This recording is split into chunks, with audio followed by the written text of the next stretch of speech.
Hello everyone, G-shock here. Today I'm so excited to finally able to share this G-shock watch with all of you guys, and that would be the G-7800B-1JF, the one and only 3-dimensional square G-shock.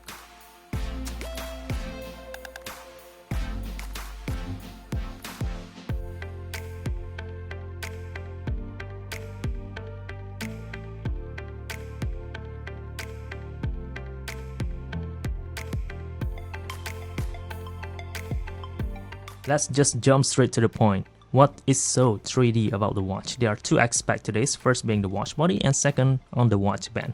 Let's start with the watch band because that is the most obvious and the coolest thing in this design, where it has a 3D hollowed out structure, literally. And I believe this is the one and only square or even any G-shock watch that has this kind of feature, and that what gives this 3D nickname to this, I guess. It looks really nice and it could help with insulation when you wear the watch on your wrist, like the one I'm wearing right now.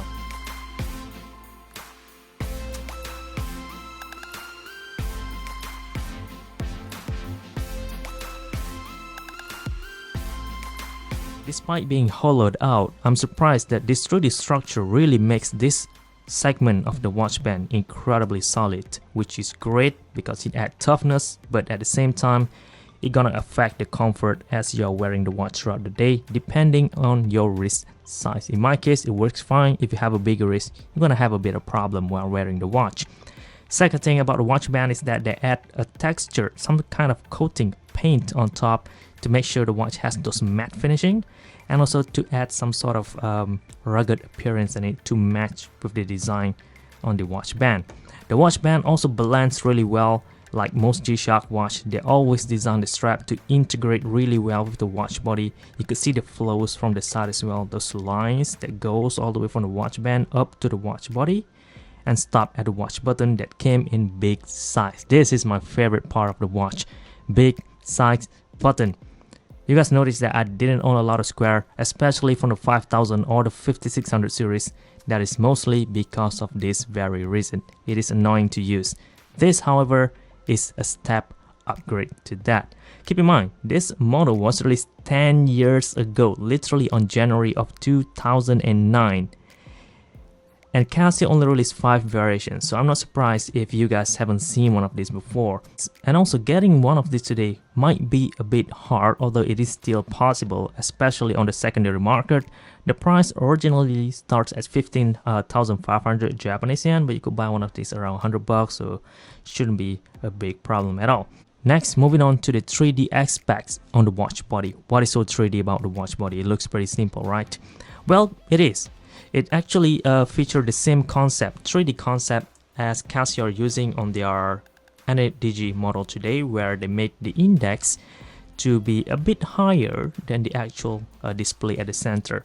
And they are applying the same technique over here. You can see that by having a look at the faceplate around the digital display, where they are a little bit slanted, they are small in size, and it continues all the way up to the metal bezel on top, which is forged in metal and came in IP plated to black in this case.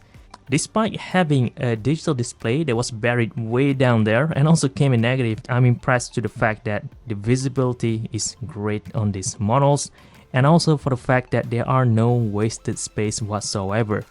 With all of those things combined, I gotta say this is the most highly a functional square G-shock watch that you could buy today. Don't just take it from me, even Casio themselves claims as so.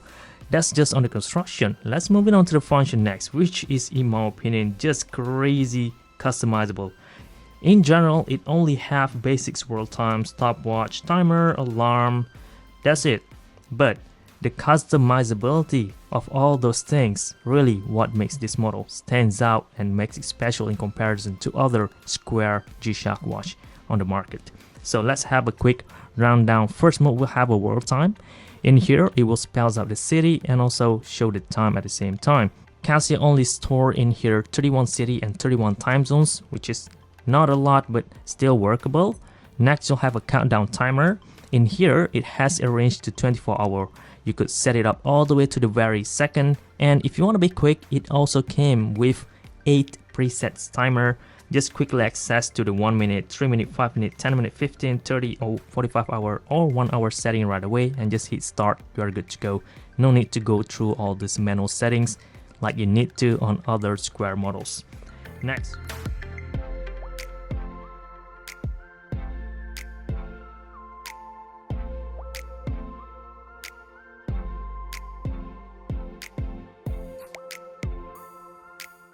Next, you'll have 5 alarms including snooze and signal. Well, sounds pretty basics, but all of those alarms could be manually set up to become a one-time alarm, a weekday alarm, or a weekend alarm, which is great. And also the signal on this piece is really special because you could set it up to a range. You could manually set it up to beat between 7 a.m. until 5 p.m. if you wanted to, and it will do that right away. And that is really convenient in my opinion. Thus, the highly functional status for this very model. It is not solar powered, it is not multiband 6, which is a bummer, but despite having all of those functions combined, this watch has a battery life to 5 years straight. That is just crazy, and I don't even get to the EL backlighting yet. It came in green, pretty much basics, with afterglow, equipped with full auto light functions, and plus double LED for alert feature. Say the timer is off or the alarm is off, it will beep and flash a light in red and orange colorway at the same time to alert you that that has already off. And wait, that's not all. Casio also allows us to adjust the contrast of the digital display as well, which allows us to have 7 different contrast settings depending on how much visibility you're looking for. And second of all, you could set the font on this very watch as well to 2 different types, type A and type B. The one here you're looking at right now are type A by default, but I prefer to have a look at it on type B because it is a lot easier to the eye and I could differentiate between all those 3 different digital panel compartments.